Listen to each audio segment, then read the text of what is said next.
So this is how they send you the replacement battery from Razor. I just got this in the mail today.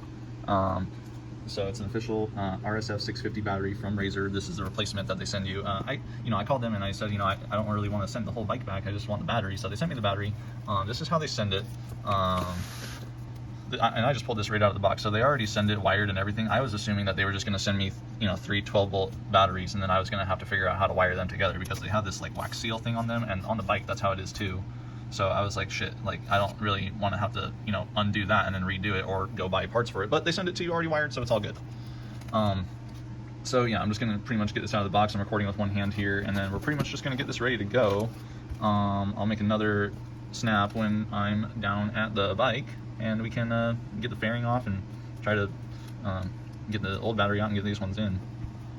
Okay, so I got the fairing off here. You can see here it's just like a couple of screws, like it's like 4 Phillips head and 1 hex head screw, and then basically you get the battery exposed, and you got to take the I think this is the heatsink.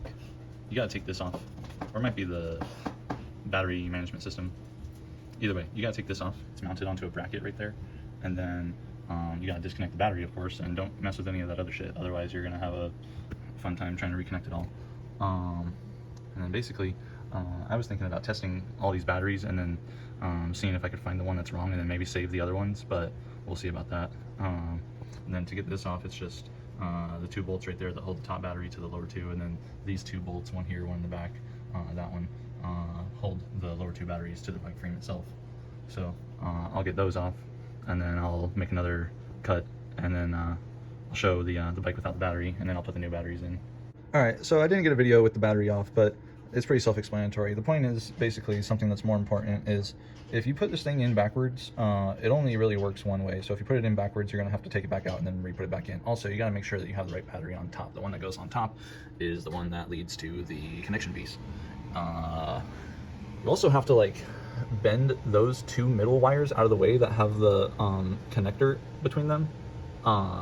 They send it to you with it like pretty flat, but you have to like bend them out of the way.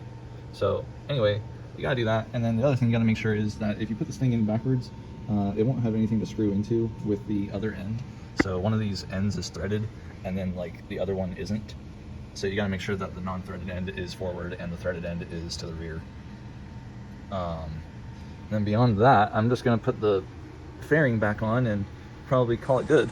So pretty easy process. I thought about attaching a 4th battery to make it a 48-volt system, but it just really didn't seem viable with the 36-volt battery management system that it has, so I just don't want to risk it and burn up the electronics and stuff. I might upgrade it in the future, but for now I'm just going to replace the battery and make it run how it was supposed to, brand new off the lot. So yeah, thank you for watching. That's been a Razor RSF battery replacement. Thrilling.